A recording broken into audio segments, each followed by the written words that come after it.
Beautiful. What is up, everybody? Thank you for the heart me money. Thank you, Stephanie. Thank you, Indigo Sky. What time is it? Gina, what time is it? It's 11:07. It is 11:07. Deb, thank you.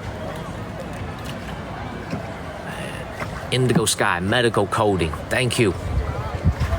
Harry, all the ladies want to say hi to you. Lucas, medical coding. Thank you. They want to say, all the girls want to say hi to you.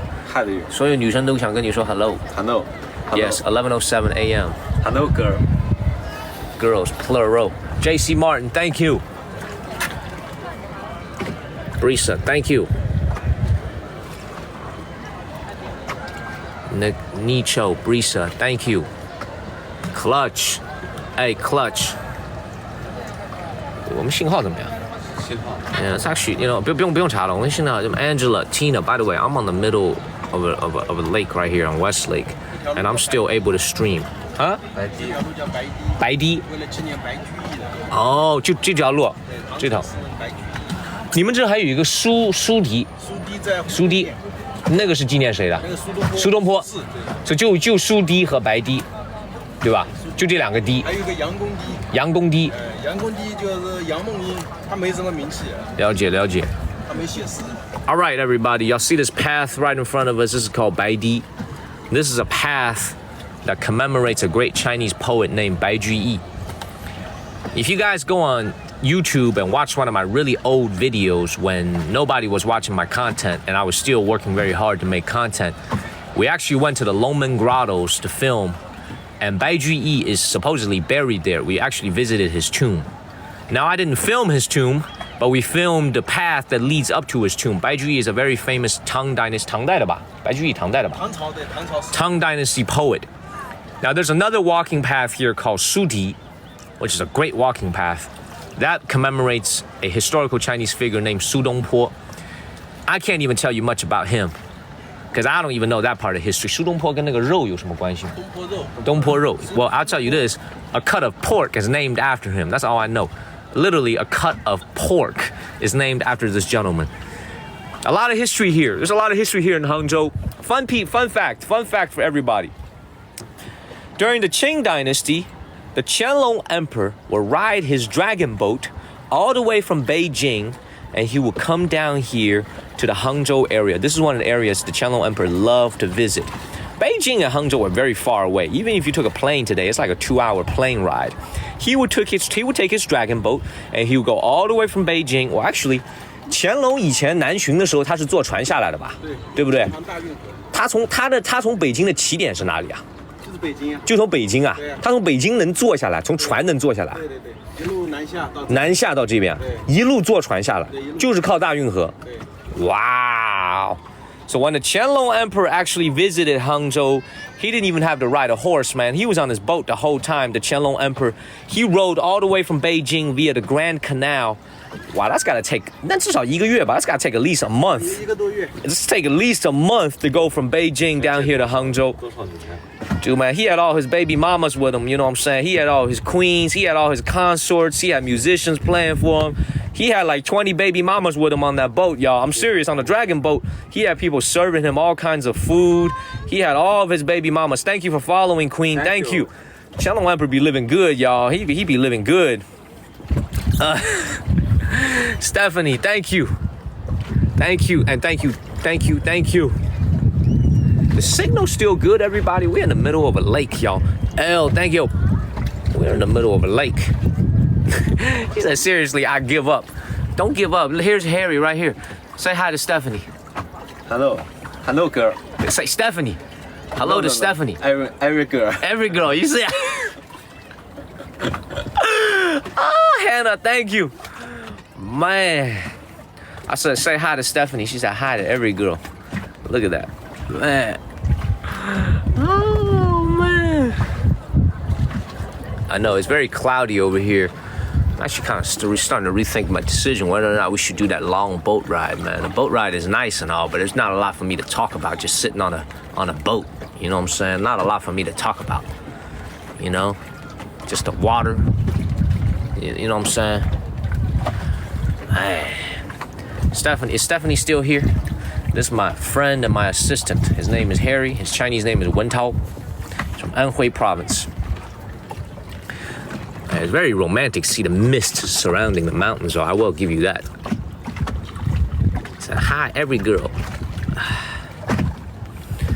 Man, good morning, good evening, everybody back home in the States. Good morning, everybody in China, in Asia. We're just out here streaming.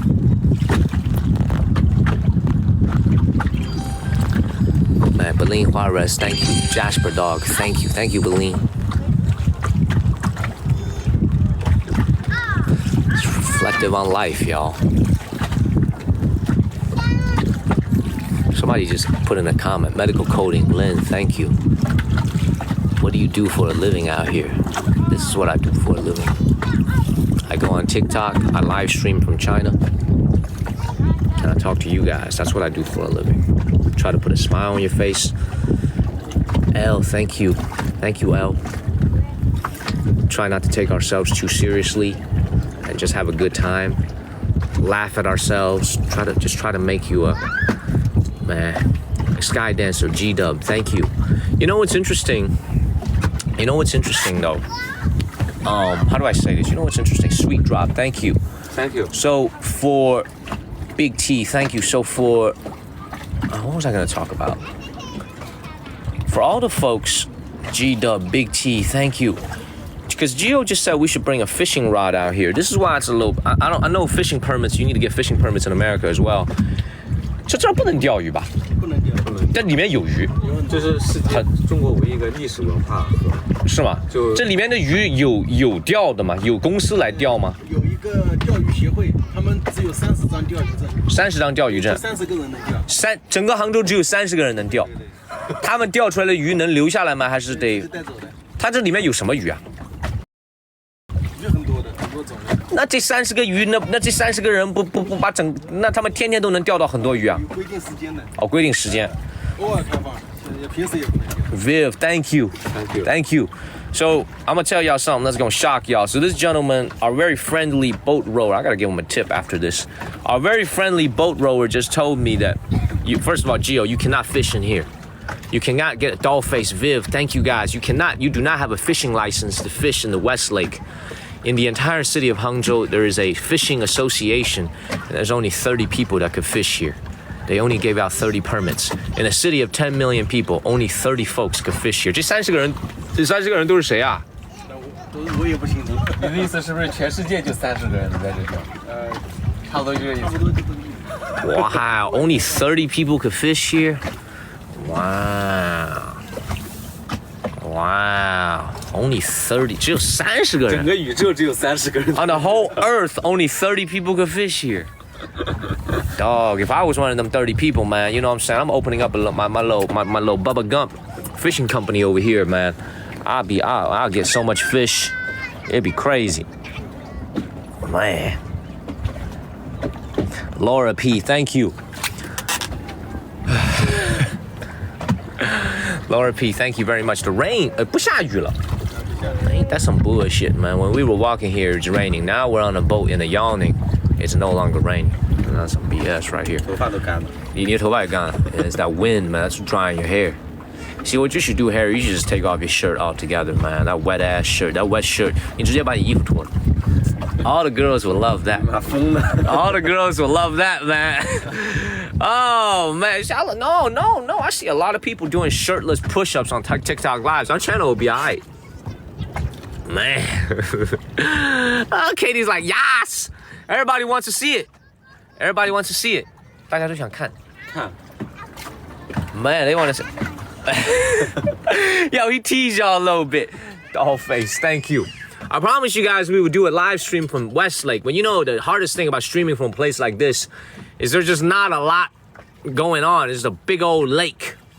You know, we got to make it fun. We got to make it interesting. That's why we always keep it moving and go to crowded places or tourist sites where we can continue to move along. Here, we just had a leisurely boat ride, so I hope you guys don't mind. We're just chilling and moving along. I know I do have great reception. I know. 信号还真不错. I don't want to jinx it, man, but we have great reception for being on a lake, y'all. 信号最好的地方。Phil Hillmill says, "Stop objectifying Harry." Sure. No more objectifying Harry. Phil Hillmill. See, he objectifying himself. You see this right here? He doing that himself. He objectifying himself. Victoria, Nick's one. Thank you. Thank you. Oh. Give me 99 flower. Say that again. Give me 99 flower. No. Phil Hillmill says, "Stop objectifying him." We ain't gonna objectify him no more. Man. Coast guy Annie. Thank you, Annie. Yeah, willing participant. We got video evidence of this. Now, we could also take one of these large boats across Westlake, which doesn't seem to be that crowded. But I like this experience a little bit better. Being on this little boat over here. 1 hour boat ride. Dollface, Indigo Sky. Thank you. 这个是岛上的，它这个到岛上的摆渡船来。 Beautiful. Charles, Dollface, thank you. Oh man. Much quieter. Absolutely. 不是小银洲，后山岛不用坐船，就走过去，走路就能到。小银洲。 You know, one of the things I'm reflecting about as I'm sitting down here, man. 5.5 years in this country. When I first came back to China in 2019, one of the first things we did is we went on a big tour of all of our factories, all of our vendors here in China. We went on a big tour. And this is one of the first places I came to when we visited China. When I moved to China for the first time, my team took me here. We visited factories. We also did some sightseeing. And this place hasn't changed at all in the last 5 years, and I don't think it will change anytime in the next 50 years. What makes me reflective is that I've changed a lot. When I was living in America, as a Chinese American, I always had a longing, medical coding, thank you. I always had a longing. Angela, thank you for the dinosaur. Thank you very much, Angela. Medical coding, thank you. As a Chinese American growing up in America, I always had a longing to come back and visit China because I left so young. What I would do, Laura Medical, thank you. What I would do is very similar to what you guys are doing right now. But except back then there wasn't live streaming when I was growing up. I would go on, and there wasn't TikTok either. Few, thank you. Great to see you, Few. Medical coding, thank you. What I would do is I would go on YouTube and I would try to watch every documentary I could about Chinese history, about Chinese culture, about Chinese scenery. And that was how I laid a foundation for how I'm doing this channel today. Just so much content I ingested growing up, willingly ingesting it, just being curious. But when I was looking at all those documentaries, when I was watching, and I remember one of the things that I'll never forget was when Anthony Bourdain had this show with CNN. I believe it was called Parts Unknown. Yeah, I think it was called Parts Unknown. He did the show with CNN, and either in the first or second season, he came to visit Shanghai. And I remember watching that episode. This was in the year 2013, 2014-ish. I remember watching that episode, and he went to a bunch of restaurants with the locals, and rest in peace to the great Anthony Bourdain. I remember I watched that episode like 5 times. 5 times. And I just remember, like, man, seeing everything that was going on. That was 2014, 2013. I just said, man, this looks nice. I want to go visit, but it feels so far away. It felt very intimidating. It felt so far away. It felt very intimidating. A big country. I've been away for 11 years by then. I left China in 2002. So by the time I saw that show, I already been away for 11 years, and China had changed so much. But I just remember watching Anthony Bourdain and doing this, and never in my wildest dreams did I realize I would get a chance to come back. Epoch hats, thank you. But that's how life goes sometimes. You know, sometimes you have, before I continue with that yapping, look at this. Oh, that's going fast. Look at this. Look at this right here. Lady Death, thank you. No reservations, that's the one. Look at this. Dollface, thank you. Thank you very much. Now, what was I talking about? Let me continue with my story a little bit. Coming back to China, man, I was very excited and I was also very intimidated. Let me tell y'all this little story about how ignorant I was about Chinese culture after having been away for so long. My first night here, when I landed in Shenzhen, I stayed at a hotel called the Shangri-La in downtown Shenzhen in Futian.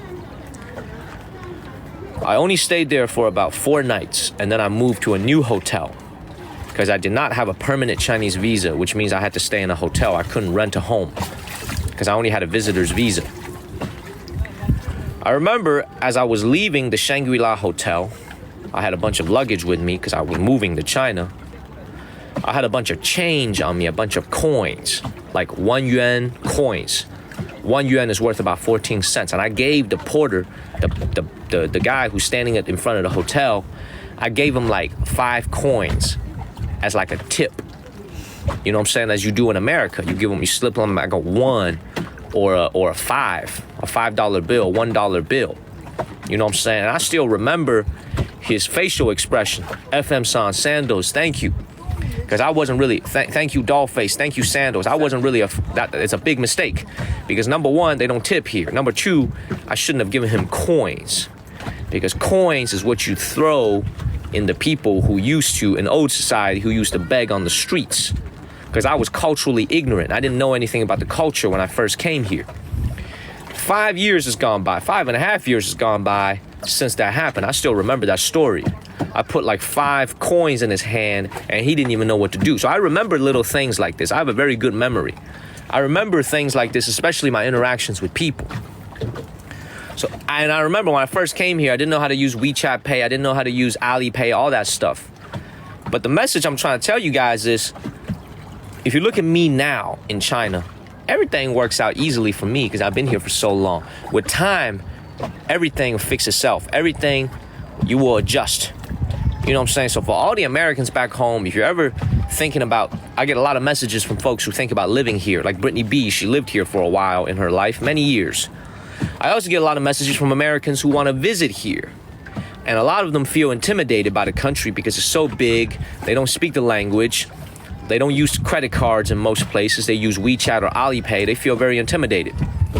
Glizelle, thank you. I can tell you from my own personal experience, from my own personal mistakes, that there's no such thing as a big mistake. You know what I'm saying? When I gave that money, when I gave those coins to that porter, he didn't throw it back in my face. You know what I'm saying? He probably wasn't comfortable with it, but he didn't say anything. You know, he was polite about it. There's a lot of room, a lot of margin for error. Especially if you're an American or a European, you come in here, you don't know the culture. There's a lot of margin for error. I guarantee you this, if you walk into a store and you buy something, you don't know, they don't take your credit card and you fumbling around with your American Express, you fumbling around with your Visa, MasterCard, Discovery, you can't pay. I guarantee you, the store owner will say to you, go ahead and take it. They'll use a translator. I would say, go ahead and take the stuff. Just come back tomorrow or come back tonight with cash. ZN. You know what I'm saying? There's a lot of room for error when you come to a country like this because it's very friendly, but also it's very practical. Marcy, Dollface, thank you. Does that make sense, everybody? All the mistakes that I've made in China, you know, I've never been cussed out. You know, I've never been yelled at. I've never had any kind of a serious issue, even though I made so many culturally insensitive mistakes after having been away from the country for so long. Does that make sense, everybody?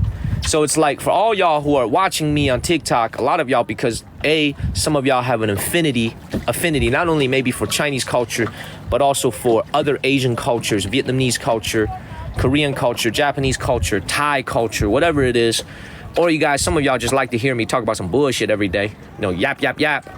But the biggest point I'm trying to make is I've lived here for a long time now. The longest place I've lived in any place other than my hometown, my birthplace in China, is Chapel Hill, North Carolina. I lived there for 8 years. I went to school, I worked there, I had my business there. This place in China is closing in on the longest place I've lived in anywhere in the world. So a lot of affinity for this place. And what I'm telling you guys is when you guys are coming here as an American, especially if you don't look like me, especially if you're not if you're a Chinese American, it might be a little different story. But if you're Caucasian, if you're Latino, you're African American, you're Native American, and you come out here to China and people could tell that you're from a different culture, a different country. You know what I'm saying? Like, there's so much room for forgiveness. There's so much room for error. people will be very patient with you as you figure things out. There's really no such thing as being culturally insensitive here. I really mean that. Because Americans, we have good manners. We may be loud, you know what I'm saying? We may poke our heads in places, you know what I'm saying? We may be loud, but Americans are polite and they are very, very kind. So there's no such thing as, you know, being culturally insensitive here, man. It's a good place. It's very welcoming. Jeep Crypto, thank you. I don't know what prompted me to say that, man, but sitting on this boat, being very peaceful, makes me reflect, man. 5 years ago, I came here, I was a blank piece of paper, man. I didn't know anything. Man. All I had was just a dream. I figured, you know, I would come here, I would try to get a promotion. My number one goal coming here was try to get a promotion because it was easier to get a promotion here because frankly, not a lot of people wanted to come to China. I don't know if Brittany B is watching. If Brittany B is watching, say something, you know, say a comment or something. But I'm sure that Brittany B used to, you know, work in China or something. But for me, it's one of those things where I knew I would get a promotion here easily because most of the people in the company didn't want to come to China. I remember when my boss was coming to China, Michelle, thank you, he told his boss that he was coming to China, and his boss, which is a very open-minded woman, and she's the CEO of a company now, I'm not gonna say her name, she was like, you going to China? What you mean you going to China? Elvis, thank you. Like she couldn't even believe it that he was going to China. Like people just have so many negative perceptions of the country, especially back home in the States and in the West. I knew it was gonna be easy for me to get a promotion here because nobody wanted to come here. And I did get a promotion when I came here. But when I came here, I didn't think I was gonna be staying for very long. Hyochu, thank you very much. Hey, thank you very much, Hyochu. Hyochu had a little bit of a weather problem today. Today's Dragon Boat Festival. So there should be quite a few people streaming Dragon Boat. But I'm done with the crowds, man. I know the signal is gonna be poor and the weather is bad. So me and Harry are just sitting out here on the boat, enjoying ourselves, just having fun out here in Westlake, being hand-rowed by this gentleman here on this lake. Got over 100,000 likes. Thank you, guys. Thank you. Thank you. Man, thank you. Man, you know, is Brittany B watching? If Brittany B is watching, please pin her comment because I believe you must have been working here in China if you were here. But yeah, man, I knew that when I came to China, it was going to open my career. But also, I didn't know that it was going to be the end of my career. Because coming here in China has opened my horizon. It was like, you know, if you guys have ever seen those dogs that are racing, have you ever seen a dog race somewhere in Hong Kong, China, or in Europe somewhere where they're chasing after a prize? You know what I'm saying? Did you guys know the story that when the dog gets, if the dog ever gets its mouth on the prize, it will never race again. It will never run again. Auburn Girlie, it's me, thank you. It will never run again. It will never race again. Remember that story. The Greyhound racing, if they ever touch and taste what they're chasing after, they will never run again. They will never run another race. I was like that dog. You know, when I came to China, I got my promotion and I really began to see the upper echelons of corporate America, you know, vice presidents, senior vice presidents, people who would be CEOs at most other companies. And I saw their life and I knew that if I did this for the next 20, 30 years of my life, that it probably wasn't going to be for me. I was like that dog. I saw the end of the tunnel. But also the other thing that China has done for me as living in this country is that it's opened my eyes to a lot of the things that happen in society that I never saw back home in America because this country is very complex. That's the thing about living in China is like China is a very complex country. The people-to-people relationships, you know, it's a very relationship-driven country.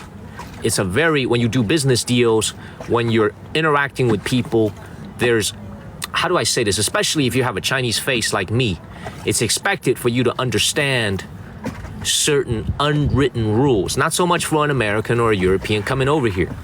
So for me, it's like living in this country has made my mind more complex. It's made me think about things that I never thought about before. For all y'all who are watching this show, the only reason this show exists is because I started to go a little bit mad when I was living in this country because I was ingesting so much information. And I said, I need to find a way to convey that information to my viewers, to my audience members back home in America.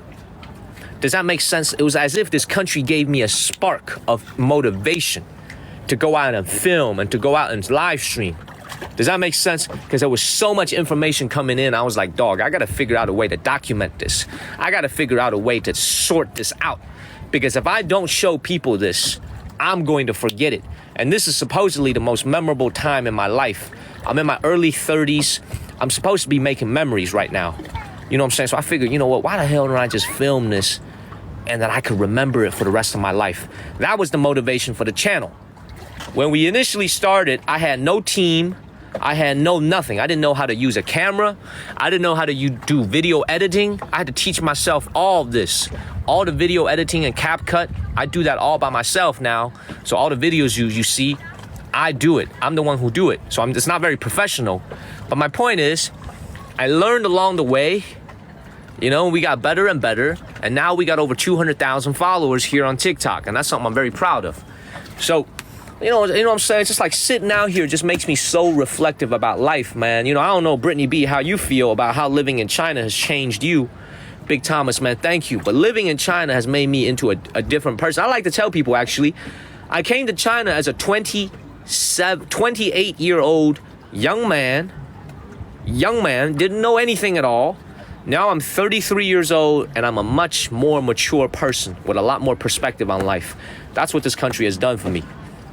You know what I'm saying? If another moment of clarity, shit, since we on this boat talking real, you know, a lot of the stuff that you see on the live streams, man, what I give you guys, frankly, even with all the jokes and sometimes the cuss words here and there, is a very sanitized version of this country. Big Thomas, Lisa, thank you. There's a lot of stuff I don't show you guys. There's a lot of stuff I don't go in depth into explaining. You know what I'm saying? Like, there's some stuff, because I love you guys back home, there's some stuff I would rather wish you guys didn't know. For example, you know, let me swag out a little bit right now. Mr. Mind You, thank you. When I was out there at that night market that night, let me be very honest with y'all. Since I'm here on this boat and shit, I feel like talking. You know what I'm saying? That girl that I try to give the flower to, you know what I'm saying? The story is a little bit more complex than that. I will just say that. Okay? I'm not gonna go any further, but the story is a little bit more complex than that. Okay? The tats, the time of the day, the location. You know what I'm saying? Like, I don't need to go into details. If you know, you know. If you don't know, you don't know. When I'm streaming, you know, we like to make fun of ourselves. You know what I'm saying? Like, there's a lot that goes on into these things. You know what I'm saying? Like, I don't need to really spell it out. No, it's not the L. Believe me, Big O. I'll tell you in WeChat. I'll tell you on WeChat afterwards. But you guys know what I'm saying? I did not know her before that night at all. But I'm not an idiot. You know what I'm saying? I know how the country works. I know how society works around here. So I ain't gonna go into any more details. All I would tell you, you know what I'm saying, is like, I'm not even gonna say it on Discord. You know, I'll probably say it to someone like Oliver because he's curious. He thinks I really took the L. There is no such thing as an L when you're in my position. Let me be very honest with you guys. It's a moment of clarity. You know what I'm saying? For the streaming effects, you know, I'm gonna be very, very honest with you guys. There is no such thing as an L when you're sitting in my seat. You know, sometimes we do it for the streaming, you know, it's kind of awkward, you know, you guys get a good laugh out of it, but I feel like talking tonight. You know, to be frank, I feel like talking tonight. This is a country where just everything is very black and white, yet it's also very gray at the same time. You know what I'm saying? It's like, if you got it, you got it. If you don't got it, you don't got it. But yet there's a bunch of gray space in the middle. You know what I'm saying? So this is some stuff, you know, just sitting on this freaking lake is making me feel like talking. We thought about going, once again, for the folks who are watching, we actually thought about going to the Dragon Boat Festival yet again this morning, but it would have reminded me of when we started live streaming in the first month when we went to that parade, actually, with all the folks who were dressed up for the Chinese New Year parade. Signal is poor, a lot of folks everywhere, loud and noisy. We decided, Ivy Jung, thank you, we decided to come out here and just sit on the boat instead. You know what's another thing that China has made me into? I will tell you this, even my parents have been giving me a lot of feedback. Simon, V, Tammy, thank you. My parents have told me that I've changed. My own mom and dad have told me that I've changed, and they think it's because of China. I don't disagree with them. You know what I'm saying? Like, I feel like I've become a lot more blunt. I've become a lot more straightforward, even more straightforward than I was before. I've become a lot more Because I just feel like so many things are black and white. Big old Jew. My parents have been telling me, man, you've changed since you've gone to China. Your personality, you're not the same person we still remember you from. This is why sometimes they tell me, we wish you would come back to America. They wish you would come back to America because in my parents' eyes, you know, they look at it like this. My parents look at it like this. We worked really hard. We did a lot to bring you to America. You know, you got an American passport, you got U.S. citizenship. We did a lot of things to try to get you to America, and we won. We've achieved the American dream. Yet somehow you've ended up here back in China anyway. You know what I'm saying? What I try to tell them is, look, what we work hard for is to achieve the American dream. The American dream is regardless of location. Once you've got it, you could live anywhere in the world. You could live in Europe, you could live in Indonesia, you could live in China, you could live in Japan, you could live anywhere. You know, so this is why I try to tell my folks, man, I'm like, the reason I live in China now because there's a great opportunity here and I'm learning a lot. But they want me to come back to North Carolina, you know, find a nice girl, get married, you know what I'm saying, just live a very normal life like all my friends and all my colleagues, all my classmates from back home in North Carolina. They all have kids now. Oliver just got a baby daughter. And when I look at her photo, I think about the what ifs of life. Think about that a lot. You know, me and Harry's 10 years younger than me. We're out here every single day streaming Ismania, thank you. And just being like, you know, we're like itinerants. You know, let me drop a little SAT word on y'all. I'm like little itinerants out here, just wandering the world, trying to figure it out. You know what I'm saying? And it's like, just trying to reconcile all this shit, man. I'm telling you guys, you know, the one thing that China has made me, unfortunately, is that China has made me even tougher. Not like acting tough, but just like my heart and my mind has made me even tougher. Faye RJ, medical coding. Because I realize that everything is so black and white here. The competition here is so fierce. When you got 1.4 billion people, the competition for resources, fighting to get in line, you know what I'm saying? Getting a spot at the hospital, doing everything that seems so ordinary, seems so peaceful and tranquil here, getting a spot in school. You know, a lot of y'all probably don't even understand this concept, but here in China, maybe you do that in America too. Let's say I have a kid here in China. Let's say I have a kid here in China and I want to send him to international school. Okay, let's say I want to send him to international school. He or she, the kid, might not even be able to get into the school. They got to interview me. They got to interview the mother. You know what I'm saying? I have friends who came back from America. They have kids and they're trying to send them to international school. They couldn't even get into their first choice, even after they're willing to pay full tuition. Why? Because there's so many people with money over here. They all want to send their kids to international school. They all want to send their kids to the best schools. You know what I'm saying? Everything is so fiercely competitive out here. It's made me so much tougher. That's why my parents are like, dog, you changed, dog. My parents literally tell me, they said, you've changed. You changed. When you were in America, you were much softer. Ever since you came back to China, you became much tougher. I was like, yeah, that's true, man, because I got to be. I live out here. Your ass live in North Carolina. I'm like, you live in North Carolina. You chilling. I'm out here in the jungle. I'm out here fighting for survival out here. You know what I'm saying? This is the real. This ain't North Carolina. This ain't Chapel Hill. This is the real. You know what I'm saying? So it's like, I always tell folks, man, Arizona, Terry just said I'm confident. So you see, I'm seeing y'all chilling in Arizona. You know, Jose Martin. This is why, like, man, y'all don't even understand all this shit that I see with my own eyes, man. I'm telling you, I could talk for 3 hours. Y'all see on CNN, y'all see on Fox News, and this is real. I will give CNN credit for that. Y'all see all these people that are trying to go into America right now, illegally from China. Dude, this is some crazy shit that they're doing. They're going all the way to South America, hiking through the jungle. Big old thank you, medical coding, thank you. They hiking through the jungle to try to get to the Mexico border so they can illegally get into America and get asylum. Y'all see that? And they get robbed along the way by all the jungle bandits. They got to ride on boats. There's a chance the boat ain't like this. You know what I'm saying? This ain't a boat like this. So what I'm trying to tell you guys is like, you guys think like, why do those people do that? A lot of those people are actually middle class. You know what I'm saying? I don't know why they do it. To me, it's incomprehensible. You know what I'm saying? Because China's a wealthy and developed country now. There's a lot of money here. There's a lot of resources here. It's one of the most powerful countries in the world. But frankly, some people just don't want to compete all the time. They just want to, you know, it's hard to make money out here when it's so competitive. You know what I'm saying? So it's like, But it's just like when I look at them, it's like in 2002, when my parents went to China, there were folks that were still going over to America or going to Europe. They didn't even do the stuff that they do now. It's crazy. The stuff that I see on the news, they literally trekking through the jungle in South America. You know what I'm saying? To come out here, it's absolutely crazy. It's absolutely crazy what they're doing now. They didn't even do that 30 years ago, 20 years ago. People got on a container ship and smuggled themselves in through the ports. Now they're trekking through jungles. It's absolutely nuts. It's absolutely nuts, y'all. You know what I'm saying? Space Ken, thank you.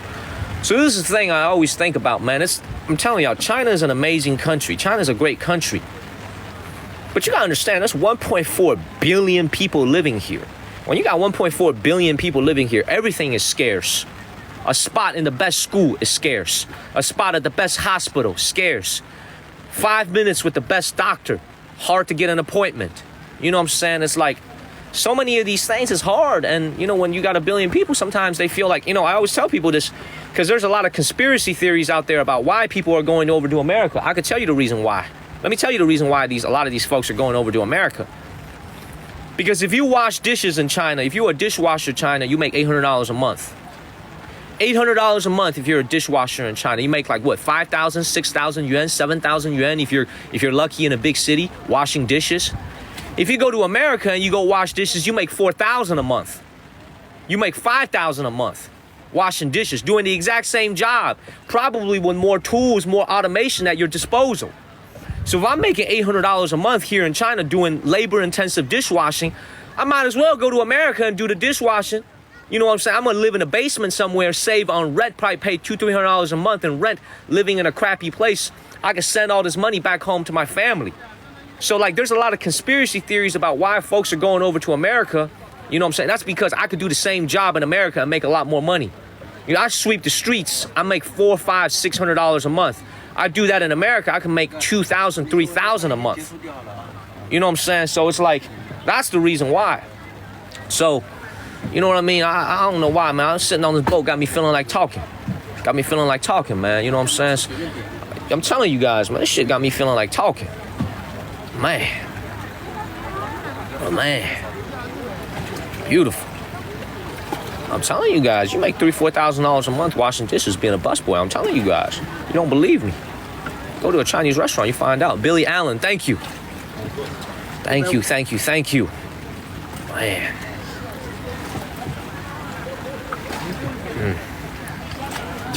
I'm telling you guys, man, people, they have different dreams. I think about this shit all the time. You know, today got me feeling like talking. Big O, Jim, thank you. Thank you. I'm telling you guys.